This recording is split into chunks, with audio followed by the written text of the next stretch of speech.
Hey everybody, Dr. Ellen here, the Midlife Whisperer. Welcome. If you are a returning listener, I am so grateful for your presence here today. And if it's your first time listening to the show, thank you. And I hope that you will listen to many more. We have listeners all over the planet: Japan, New Zealand, Amsterdam, China, Ukraine, Russia, and we just keep adding more. So it's such a thrill for me to share every week here. And I have been getting such great feedback. If you're liking the show, I would love to hear what you think. Leave me a review.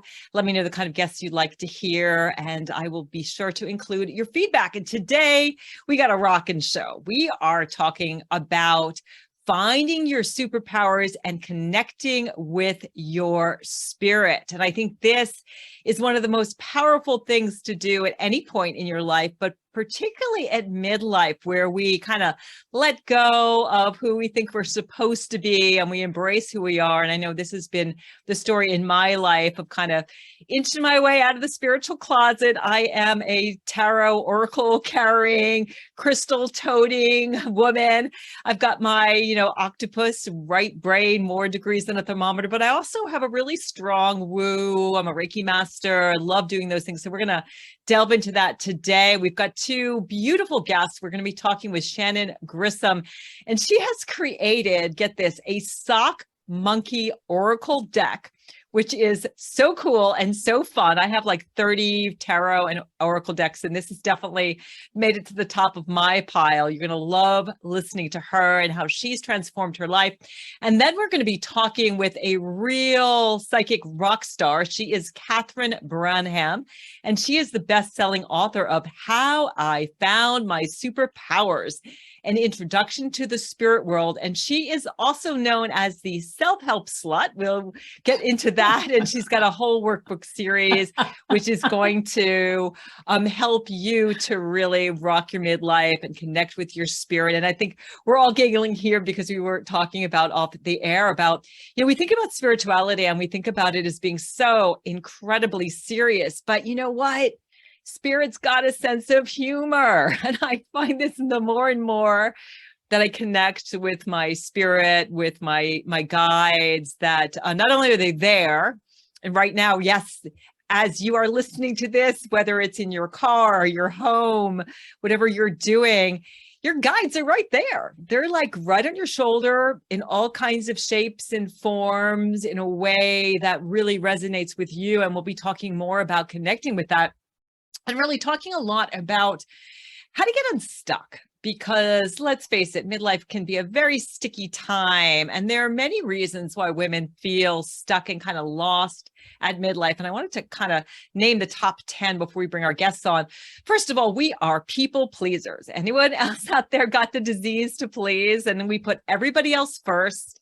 And we run ourselves ragged trying to please others. And we wonder why we don't please ourselves and we don't like our own life. You've got to put yourself first. It's not selfish. It is self-preservation. So that's number one. We are people pleasers. I would say 99% of my clients are in that group. The other thing, next thing is we've stopped listening to our intuition. So I know that was my situation. Not only was I a people pleaser, but my intellectual brain ran the ship, and I stopped listening to my intuition. And it has taken me years to find that. And I have a couple of other good episodes that you can listen to learn more about how to connect with your intuition. We're too busy, right? We're so busy that we don't even bother to think about, like, who do I want to be when I grow up? What's my passion and purpose? So we need to kind of slow down and figure out, what do I love? What lights me up? What am I here to do? And then we're also so distracted. We carry these ginormous hefty computers. They're not huge in size, but we've got our cell phones that we're checking all the time. And so we're really distracted and we're kind of overloaded with all this information. Again, if you want to connect with your spirit, you got to get quiet. You got to put that cell phone away and go for a long walk and listen to what your soul has to say. We haven't found and harnessed our superpowers. We haven't taken the time, and today's show is really going to help you harness your superpowers, figure out, what's my genius? What do I love to do? What am I awesome at? What was I put here on the planet to do and create? And we've forgotten how to love ourselves. That's a toughie, because when you don't love yourself, you don't, you attract what is gonna actually not be great for you. And conversely, when you love yourself, you attract what's awesome for you, and you stop doing those things that insult your soul. When you love yourself, you connect and get to know yourself on a deeper level, and things start to flow. And if we don't take the time to connect with our soul, that's number 7. And this is an interesting one. Bad diets. I've been a dietitian for almost 30 years. If your body feels like crap because you're eating crap, you're not getting enough sleep, you're stressed out, you're going through hormonal changes, if you don't feel good, your body is part of that soul connection. It's like the antenna that connects you with your soul. Body is a piece of this. We are, embodied beings, and emotions are felt experiences. We live in bodies. If you don't take care of your body, it's really hard to get unstuck and find your superpowers and connect with your spirit. Another thing is we engage in so much social comparison. Can we just stop with the comparing ourselves to other people? I think it's so powerful to just be the newest you. Stop comparing yourself to other women, those people that you see on Instagram and Facebook. So often, they're struggling, they're suffering, but on the Instagram, they're like, look at me, I'm so perfect, I'm so great, right? The ones, but really we're all struggling, and it's so important to be your damn self. And the final one is we are afraid of failure and success, and how bright we can shine. There's that great Marianne Williamson quote that says, you know what? We're not scared of we're scared of how powerful we are. And that's what keeps us from shining. So we got to let that fear go. Really delve into love, into wisdom, into being the USDU. And so now we're going to really delve into what you can do to find your superpower and connect with your spirit. You may want to grab a piece of paper, because I know there's going to be amazing gems from our guest today. So let me introduce Sharon Grissom. She didn't discover painting until she was 33. But once she discovered this hidden passion, she was hooked and driven. By 1999, she was able to leave her day job, yay, and began to create art as a full-time business. At 46, Shannon self-published her children's book, Monkey Made of Sakis, along with a line of licensed merchandise, including a coloring book and a popular made of Sakis, get this, golf club head covers. I'm gonna have to get that for my man, because that's just too funny, that have been carried on tour by several LPGA pros. And I have here, if you're watching this on YouTube, I have her incredible Sock Monkey Oracle deck, and I'm gonna pick a card now for today. What do we got here? Oh, nostalgia, which is great, because my kids had sock monkeys, right? How many of us knew sock monkeys? So welcome to the show, Shannon. I am so grateful for you for being here today and for creating this wonderful, playful deck. Thanks for having me, Dr. Ellen. You're welcome. Well, I want to know, first of all, how did you find your passion in art?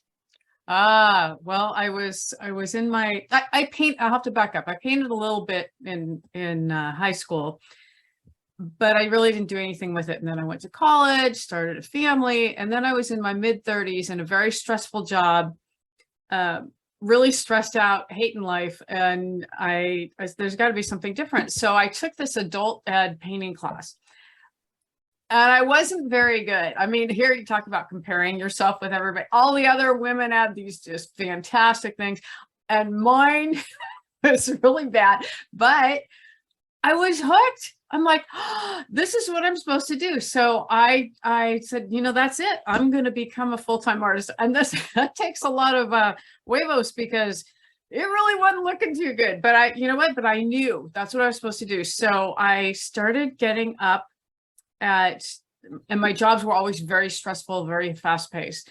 So I started getting up at 3 a.m. before work, because after work, I was too fried. I had nothing left. So I'd get up at 3, I'd paint every morning. And it took me about 5 years of this routine. And I was able to work my way down the ladder and make the transition. So I was determined. It's just, I needed to switch, and it was the best thing. The ride has been up and down and all over the place over the years, but I wouldn't trade it for anything.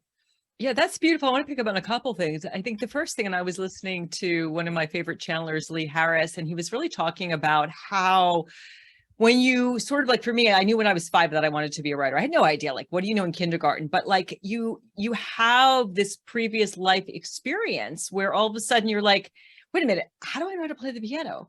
Or how do Mhm. I know how to paint or have this desire? Like, how do I know how to write and do this thing? But we bring in all of these things. So if you're listening and you're like, I've always had this desire to do this, or this spark of something that I'm naturally good at, that is a hint. And then the other piece is like, I think having the courage to go for it, but also, and I always tell this to my clients that I'm working with, don't quit your day job, because it puts so much pressure on you to, like, all of a sudden this thing that you love, that you want to develop, becomes what you have to do to feed yourself and pay the rent. So keep your day job. So awesome things. So let's talk a little bit about the Sock Monkey Oracle deck, because I know you have a fantastic story around that. It's a very unique, fun product. Christmas isn't too far away, I would say. I know a couple people on my list who are getting them. What was the inspiration behind this incredible deck and line of products? Well, this was, oddly enough, I didn't have a sock monkey growing up, but after my mom passed, I was only 35 when she passed. We were cleaning out the house and my dad was moving, and I found this sock monkey in the cedar chest, and I just fell in love with this sock monkey. And I thought, wow, this is just really cool. So I talked to my sisters and I took the chest and it home with me, and it sat there for a couple years. And then there was this painting competition. Long story about the competition, but I decided to make the painting a tribute to my mom. So she was a music major with this great sense of humor. So I had the sock monkey and a kazoo, and I painted this painting, and it was like, oh my God, this is so much fun. And that's the other thing. You talk about things being too serious. Most serious painters would paint more traditional subjects, but I was compelled. So anyway, I started painting this, and it's like when you play basketball and you flick your wrist and it's going in, and it was like, I'm supposed to do this. So I kept painting and painting. And during that, I was able to transmute the grief into joy. So I just kept painting, and I always had this is 20 years ago. I always had an oracle card deck in mind. But it's interesting that life took a bunch of different turns before I ended up getting to the oracle card deck. So during COVID, I had 2 one-woman shows. They were hung, ready to go, completely shut down. My work's hanging there. Nobody can see my work. And I thought, okay, talk about listening to your guys. This is a sign I'm supposed to be doing something else. Okay. 1 time, yeah, it's a fluke. 2, that's a major course correction from the universe. So I'm like, what am I supposed to be doing that I've always talked about doing? What's on I have me and my big ideas list. And that was at the top. And I'm like, I'm going to get this done. Well, as soon as I made the decision, woof, I did the graphic design, the text. Of course, there was a lot of editing later, but the text for the book came out within about a month, and it just flowed after that. So it was amazing how this, it's been a long, strange trip. Yeah, and a wonderful one, because the results are incredible. And a couple of things that you said that I want to pick up on.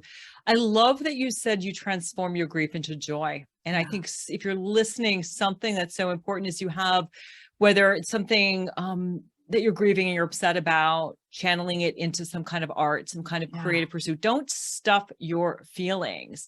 Utilize those. And it's so incredible when we give ourselves permission to experience grief, to process it. We extend the other side, right? So when the deeper we can feel, grief and the love you had for your mom and the loss, the more joy we experience. And then this other idea of like, you got to get started. I love when I'm working with women and we start and it's like, okay, well, try this and try that. And then doors will start to open, opportunities will show up, the universe will drive, but you got to put your foot on the friggin' gas. Yeah. And then you turn out, I guess. I mean, these are just so fun. So how will the Oracle deck help readers and listeners for people who are new to Oracle decks, which is another great tool to use if you're starting to want to listen into your own spirit, your own tune into your psychic abilities? There's nothing like picking a card and noticing what you pick up on the card. And then also even reading the guide. So how do people actually use your deck and Oracle decks in general? Well, there's several ways you can use the deck. My favorite is, and especially if you're just starting out, hold the card deck up to your heart and ask, what do I need to hear today? So use it as a tool for self-reflection. What message do I need to hear? So then you pull a card and you look at the artwork, and what is the artwork saying to you? So it's more than just the text. You look at that, and what is that? You really kind of tune into that, and then read the text. And sure enough, something's going to resonate with you, and then that's a tipping point or a stopping point or starting point for you to be able to tune in deeper. I do have traditional spreads. I have 3 or 4 different spreads in there that you can try. But I think if you're just getting started, pulling one card and let it speak to you is the perfect way to go. Yeah, that's awesome. And I love the deck too in the book because you also have affirmations. Yes. Okay. So each card is structured. So you have the main message, which is a few paragraphs, and then there are symbolic frolics. And that's because sock monkeys like to play. And I wanted this deck to just embody joy, to feel like you got message. Not only did you get a message, but you got a hug. And so the symbolic frolics are going to be you have the main message, which is a few paragraphs, but if you're just in get or done mode, you just want to know a quick answer. It's a 3 or 4 word thing that's going to really cut to the bottom line of the message. And then at the end, there are affirmations, and it's not just a traditional affirmation where I am this and I am that. I also added the word love, because I found if I just say I am divinely guided, that makes me feel good. But if I add the word I love that I'm divinely guided, I buy into it more. I feel it more. I really can work with it. So each affirmation has the word love in it to really turbocharge the effect. And that gives you something to think about or have float through your consciousness through the day. That's amazing. First, because there was that love piece, right? The love piece and the fun piece are going to raise your energetic vibration alone. So simply, getting the deck, playing with the deck, picking some cards, letting go of any kind of like judgments or fears, just having fun. It's a great deck to get started. It's also, I think it's a great deck to give to your kids. I know I'm going to give it to my daughter. I know is going to absolutely love it. So what does sock monkeys actually signify in your own life? And I guess, what are some of the characters that people will find in the deck? Well, for me, they signify play and joy. And I know that I've been guilty over the years of, I do have a right brain, left brain, but I'm very organized and I can be very linear. On the other hand, so I've got this half of me that's that way, and the other half that's like, woo, way out there. And so, but I think I grew up thinking that, I can only blame myself for this, that it wasn't okay to be as silly as I am, or as woo-woo as I am, or any of that. And what I think the sock monkeys embody is they give each person, no matter what type of personality you have, permission to be yourself, to just laugh about things. And it calls my stuff. It's funny because I was being judgy about something and I pulled up this card and it was basically telling me to lighten up. And I love that my own deck told me to lighten up. It was great.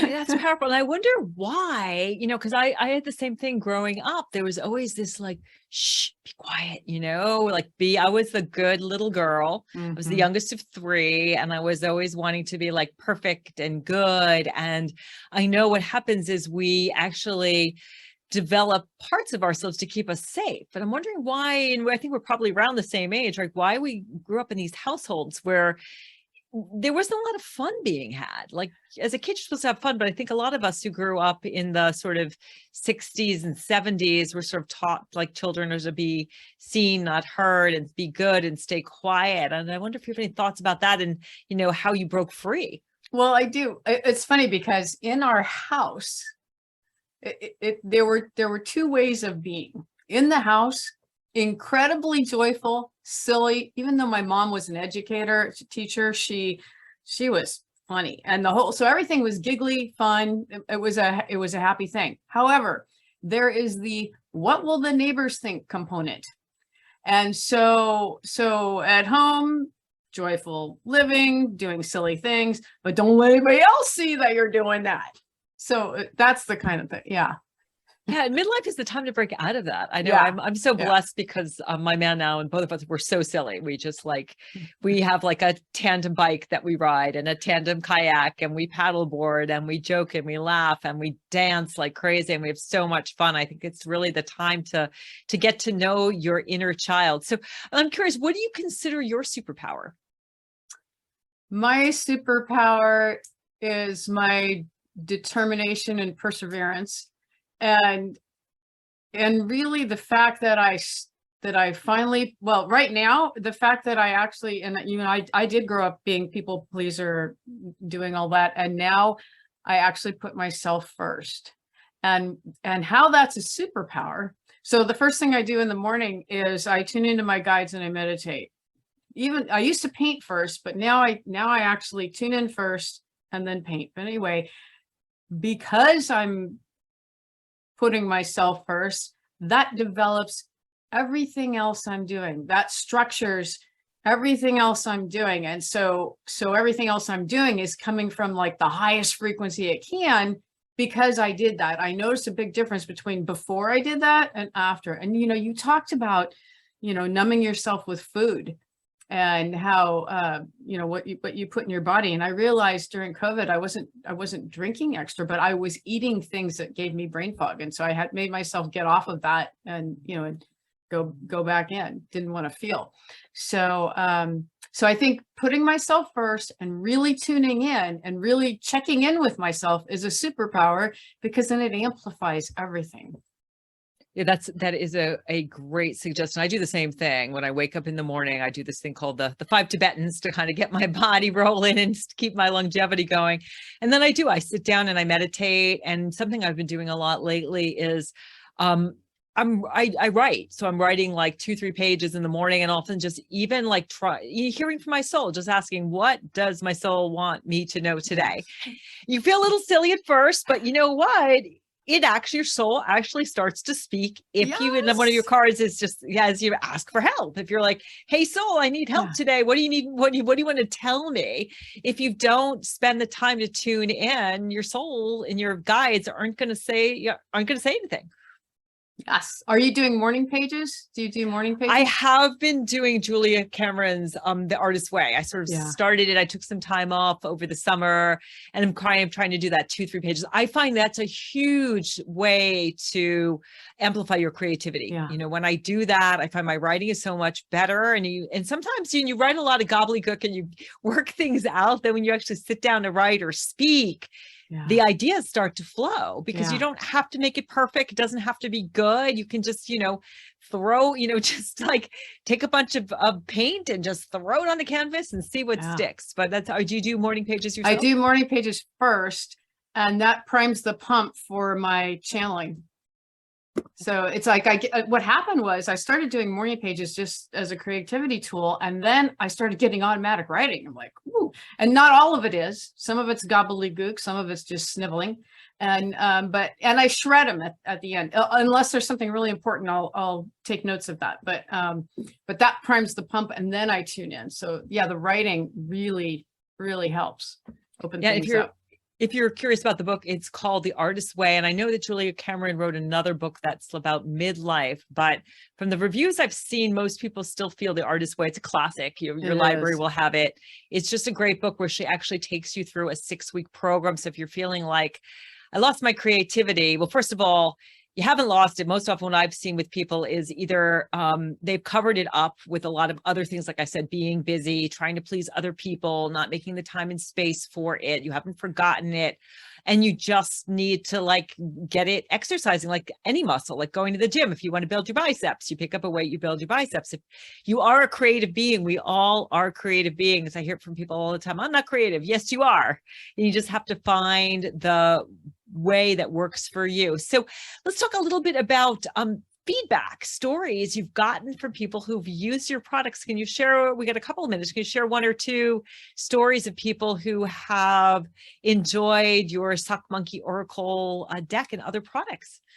You know what? I just got an email today. I send my monthly newsletter out, and I just got an email today. And so there, people that you don't even know have purchased the deck say that she pulls a card every day and it's giving her guidance. And then I've also had feedback from people who've never used Oracle cards before, never experienced them, and they're just blown away by the accuracy and how much fun they're having with them. And you know what? That they make people feel good and give them guidance. Doesn't get any better than that. Yeah, those are great. And if you want to purchase it, where can people get your deck? They can do it on Amazon or just go to sockmonkeyoracle.com, and there are tons of options there. And what are some of your favorite monkeys in the deck? I like Climb Over, and he's this is what he looks like on the back. And I love him because he's smiling whether he's coming or going. And that's if you have a big obstacle, find another way around it. So you're not stuck. And so I like that. And I also like dance because this reminds people to play and to have joy. So, you know, it's kind of like kids. It's hard to pick a favorite, but I have to admit, I do have a few. And so what's next for you? What are you creating next? Well, you know what? I thought I was going to do another Oracle card deck, but more monkeys are coming out and more sock creatures. And I may be writing, I'm going to be writing some picture books there. Yeah. So I'm actually taking classes to develop that. And I'm plunging into that. So it's kind of like the basketball thing. Yep. Time to switch. And are sock monkeys still available? Can people buy them? They are. You can buy them.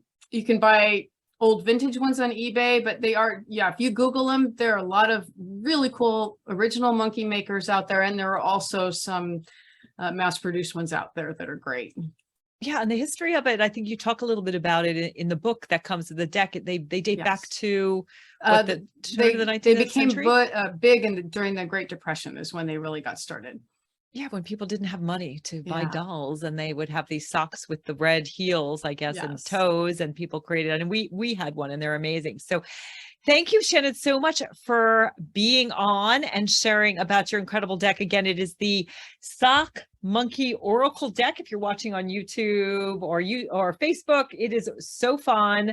It's available on Amazon. I have it, and I've been using it every day and sharing it a little bit on my Instagram. I have to get a little bit back into Instagram with my diagnosis. I've taken a little bit of break. We're going to take a little bit of a break, and then when we come back, we are going to be talking with best-selling author of How I Found My Superpowers, an introduction to the spirit world. She is known as a self-help slut, and we'll get into that. She is Catherine Branham, and I am looking forward to having her share and helping us find our superpower. Catch you on the other side.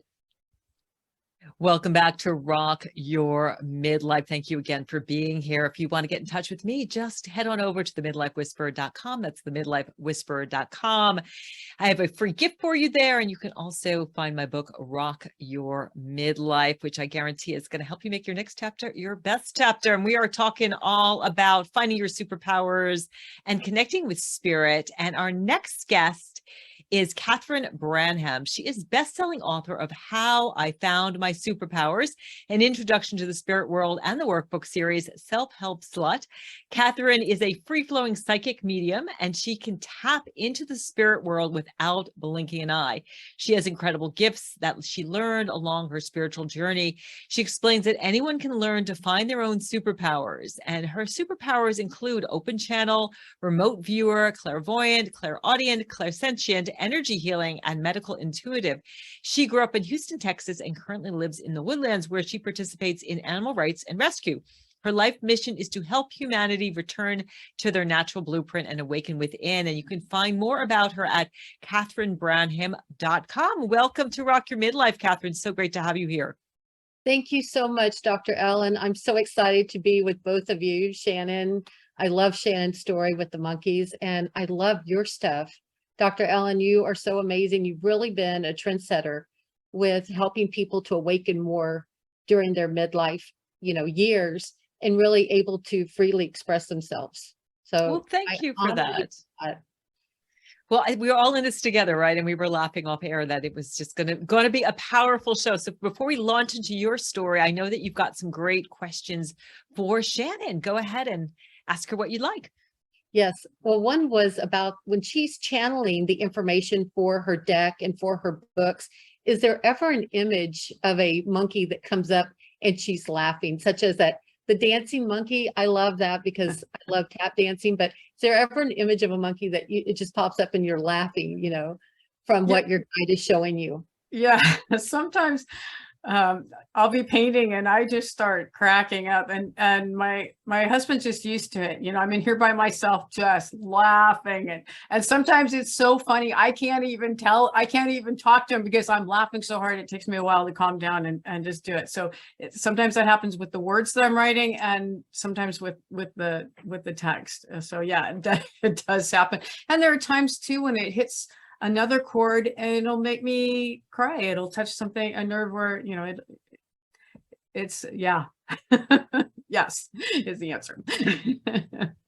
Well, I can tell by the paintings and, just holding up when Dr. Ellen held up the cards, they really invoke love and light. And I can really feel the passion and the creativity you poured through it. So I'm really excited about purchasing a few of the decks for stocking stuffers and things. But I noticed you didn't mention where we could purchase the golf club covers. Well, that's because they were available for about 10 years and they've run their course. So I'm not sure that they're still available. If they are, you can check with daphnesheadcovers.com.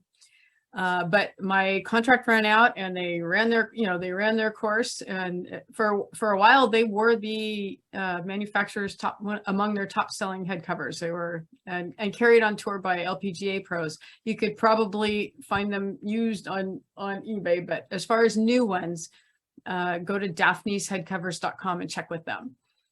Sounds like it's time to get some new ones. Yes. All right. Yes.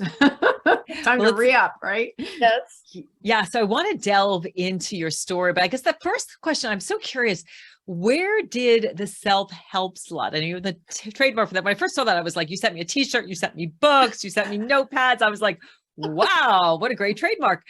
How did you come up with that? And what does that actually mean to you?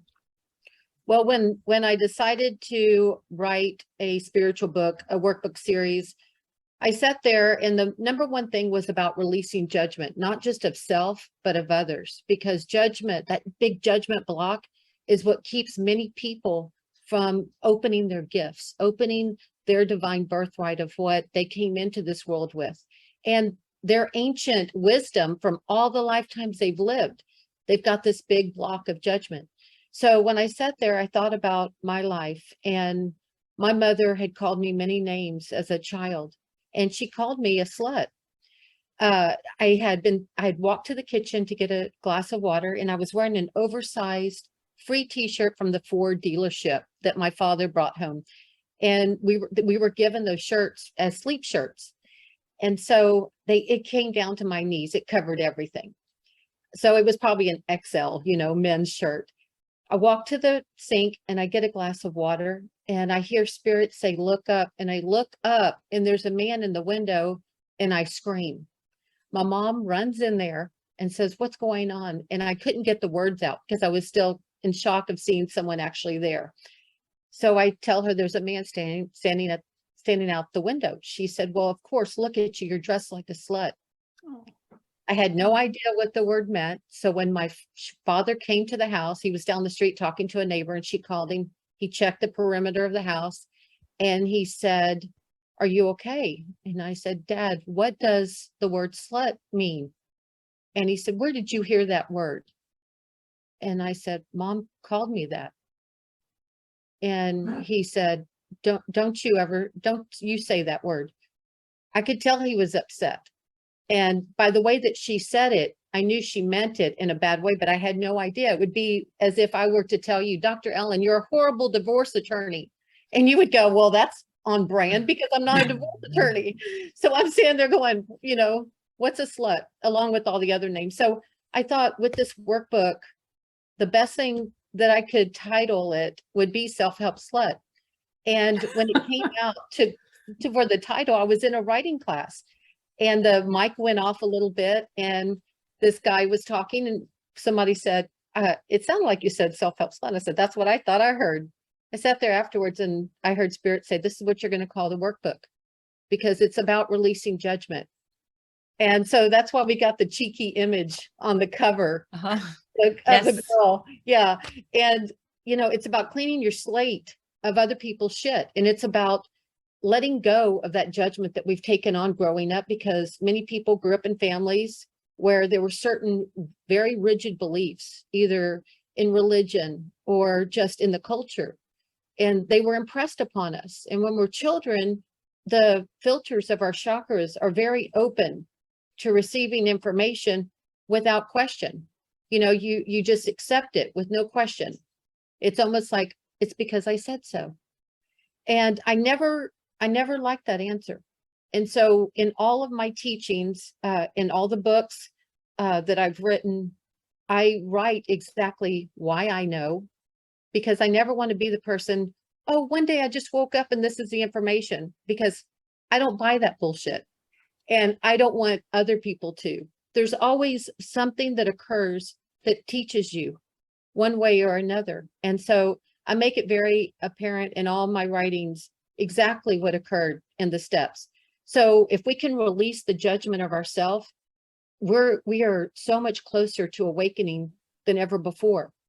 And the word psychic and intuit will one day be a term of the past, because everybody's gifts will be awakened.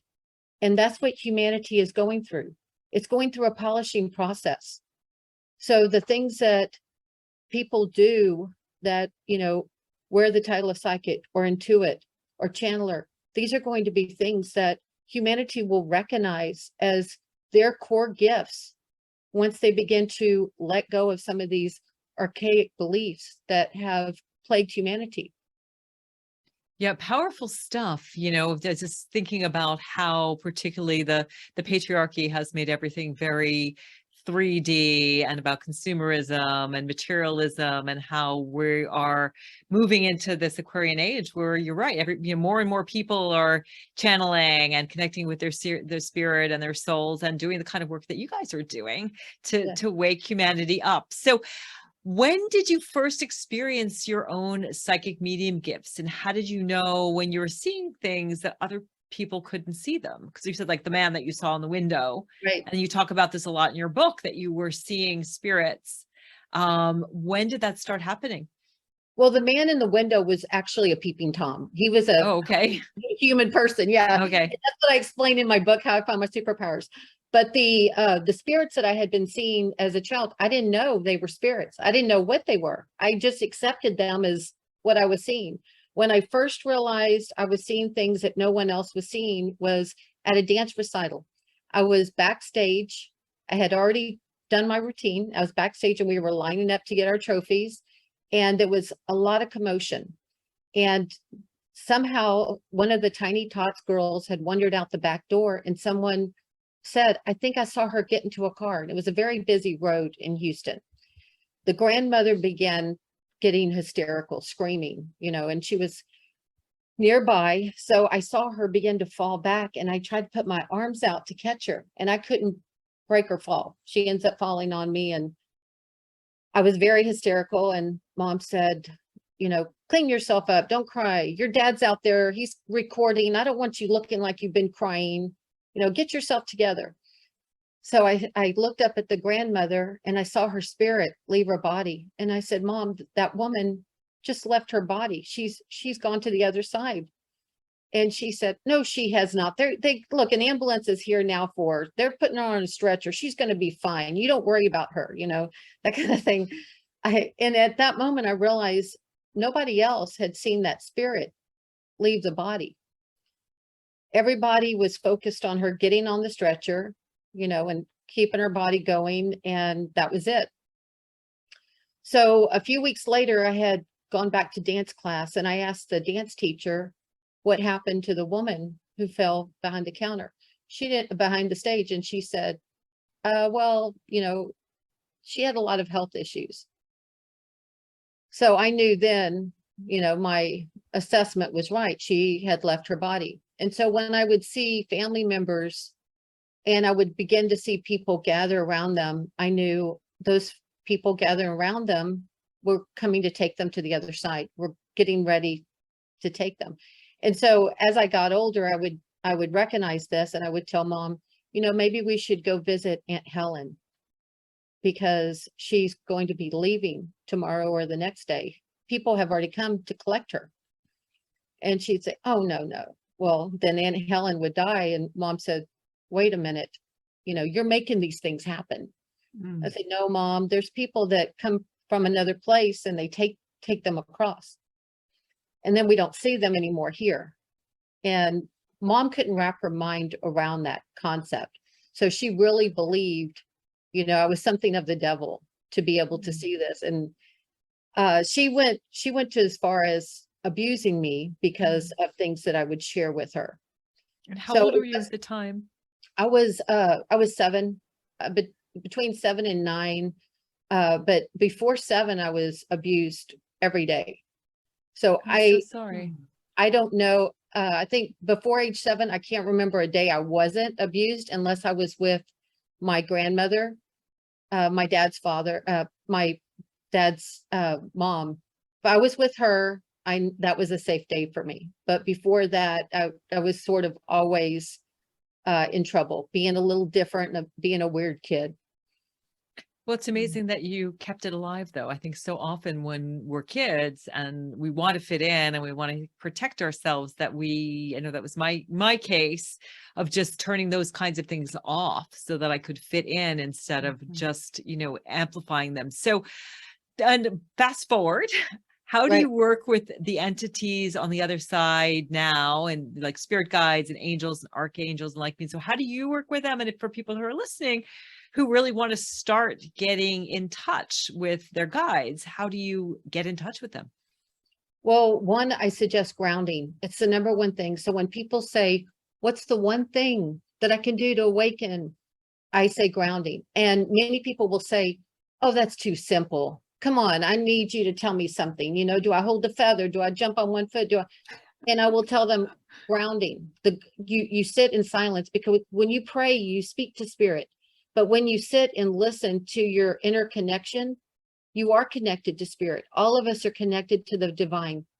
And so whenever I hear people who are claiming to be spiritual or psychic, and they act like, one day they were struck by lightning and they awakened and they're this magical being, that simply isn't true. All of us are divine, are connected to the divine. All of us have that inner antenna. But when we silence everything that's going on, all the distractions, and we just sit in a chair. You don't have to sit Indian style. You don't have to light candles. You can.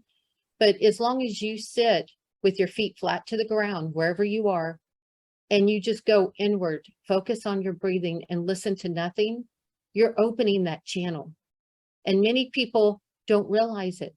So when I have people come to the house and I've had a session with them, I've had a few of them say, may I look in your pantry? I want to know what you're eating. Can I see where you sleep? What are you doing that's different? I teach everything that I do. So there's no secrets. In every video that I've ever posted, I show them exactly what I do. I'll show videos of what I eat. I am vegan. I love fruits and vegetables, but most importantly, connecting to the earth and connecting to that open channel that we all possess is the number one thing that keeps me continuing to want to radiate that light and want others to radiate that light that's within them. Yeah, it's interesting that we need almost, that grounding cord before we can reach up. We need to put our roots in the earth. And also grounding is such a powerful thing to do just when you're feeling spacey or you're dealing with difficult emotions. And there's so many techniques you can do. My favorite thing to do is spending time in nature, taking my shoes off, my socks off, and just walking barefoot on the earth, getting in touch with the trees and the birds and nature. Something I do every morning after I do my kind of morning meditation and writing. I just walk around my property, and I'm blessed to live on 10 acres, and I know the birds and the plants and just checking on our garden and everything that's growing. And of course, diet, people don't realize that there's a real spiritual connection. If you are eating a lot of animal products, and especially animals that are conventionally grown with a lot of antibiotics in uncomfortable situations where there's a lot of suffering, if you're eating a lot of processed food, you're not going to be grounded. So there's a lot of, if you want to connect more with your spirit, eat more of a whole food, plant-based diet. It doesn't mean that you need to give up animal products completely. You can, if you choose to do so. And the same thing with, what are the toxins in your environment? Are you using a lot of beauty products with a lot of chemicals in them? So the more we ground ourselves, and it's layer upon layer of things, the water that you drink, the thoughts that you keep. But I think, as Catherine is saying, is just sitting in silence, even for 5-10 minutes a day can have a huge impact on both feeling grounded and centered and balanced yourself, as well as if you want to start getting in more touch with your own soul and your own spirits and guides. So it's wonderful. And I know in your book, starting with the clean slate, you give people lots and lots of step-by-step instructions on how to do that. So what's unique about you? What unique gifts do you bring versus other psychic mediums? And there's a lot of people out there, and I love that I love your TikTok as well. I was looking at your TikTok and you're like, and same thing with me, if anybody contacts you saying it's Catherine or saying it's me, or even, I don't, Shannon, you've got that kind of following. I mean, I don't do readings as part of my work, but there are so many nasty people out there who are ripping people off by saying, I'm blank, by impersonating us, right? And then offering readings. We do not offer readings on social media. We offer what we offer for free as information, but what makes you unique compared to other psychic mediums that are out there? I read conception to death. And so when I am with someone, or even when someone calls and they're asking, all they need to give me is the first name or the first name that they go by. And then I connect with their guides and angels, and I see exactly the circumstances behind what was going on when they were conceived. So the two people present, the mindset of both. And then I will see chunks of their life, and I'll see how they pass. So whenever I'm in a session with someone, even if it seems like it's a suggestion, I will say, this is something that you would probably want to do, or this is something you want to avoid, to help in guiding them for down the road. But I got my start really doing medical intuition readings for medical staff, doctors and nurses. And they would also send people over to me that would refuse to do the test that they wanted to do. Some people won't get in the MRI machine. So I would scan them and write up what I see, scan them with my eyes, write up what I see. And then the doctor would say, look, you won't do these 6 tests, but can you just do this one test? And usually we could get them to do that one test and get them in. But most of the time people were really surprised by what I'd see, and they'd go ahead and do what the doctor would. They wouldn't trust that, but then someone that doesn't have their medical background, but can see some of the things that they've experienced, they were very intrigued. But back to the grounding part, I want people to know that are listening, grounding, you don't have to be outside to do this. I've helped people in grounding that were in prison, 6 stories up, or in rehab that were not allowed to walk outside. So grounding can be done from anywhere. Your body is such an amazing instrument to connect to the earth. You can do it on any floor, even in a cement room. Right. Just putting your feet on the earth. And, yes. I like to visualize actually a grounding cord. So actually visualizing a cord that's coming through the base of your spine, all the way, like the tailbone, all the way down to the center of the earth, even imagining like you had a ball of yarn, and even like imagining that maybe you're on a tree trunk, right? And the ball of yarn is kind of going into the earth. And it really does make a difference. The visualization piece, I think, is huge too. I was, something I do a lot if I'm having a conversation with somebody and it's problematic, even just visualizing like a rose or a flower between you and that other person. But there's so much you can do with visualization in terms of amplifying your psychic abilities and just, living a more balanced, centered, happier life. Correct. So do you have other, besides the grounding, do you have other suggestions for people to tap into their abilities or even practice spirituality? One is self-love, letting go of that judgment. And that means pushing away every word that might have been spoken to you, or firing that voice that's in your head that tells you you're too old to do something, or, you're not educated enough to do something. Fire that voice and really put yourself out there. It doesn't matter how old you are. If there's a certain dress you want to wear, If you want to learn to hula hoop, if you want to learn to dance, do it. You're never too old. And you're as old as you feel. So if you're feeling like, hey, I want to go brush my doll's hair, arrange them a different way, go do it. And it's the same for your gifts. You're never too old to awaken. Yeah, I've that's had beautiful students that advice. were 80 and 90 years old, and they were phenomenal. Yeah, whatever age you are, you've got the rest of your life ahead of you. So we only have about 2 minutes, but Shannon, I'm wondering if you have a quick question for Catherine. I do. You're completely inspiring. How do you prevent sensory overload from all of your experiences and all the input that you got? Or how would you guide us to do that? I would say grounding, and also disconnecting from the 3D stuff. So periodically you may have to say, I'm not going to watch shows that provide commercials, because those commercials will begin to make you think, oh, is this wrong with me? Is this wrong with me? There's so much that's given to you in commercials, and even being on the news or the media, there's so much. So periodically I would say, take that vacation, and just know that every pretty face out there that has, you know, a post on Instagram, just like Dr. Ellen was saying, there's a story behind them. None of us are perfect. We all have something that we're doing. We are humans having the spiritual experience, and it is for us to raise our frequency and to achieve all that we came here to achieve in this mission. And I'm grateful to be here on Dr. Ellen's show. And I'm so grateful to have met you, Shannon, and your beautiful work. And I love that answer. And I should say, turn off the electronic media, get away from your screens. I think that can just get so incredibly toxic, and take care of your body. As I think you alluded to, this whole grounding, we are sensory beings. We have polarity. The more you eat healthy foods, move your body, do body mind practices like yoga, the more you'll be able to deal with that overload and do one thing at a time. I know we think we can multitask, but we can't. So we have a few moments left. Shannon, again, where can people find you and your amazing Sock Monkey Oracle deck? You can go to sockmonkeyoracle.com. And gosh, it's been great to be with you too. Awesome. And Catherine, what's the best way if people want to have a reading from you or find your books? How can they find you?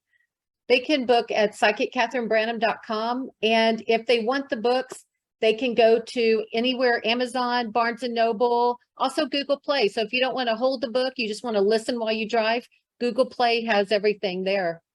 And I have a book coming out it was murder. And it's all about the sessions I've done where someone's come in and asked to see a loved one, and the loved one told me that they were murdered and told me exactly how to find the person that did it. And that's out October 7th. Awesome. Well, I will look forward to reading that. I so appreciate both of you being here. Thank you so much for listening.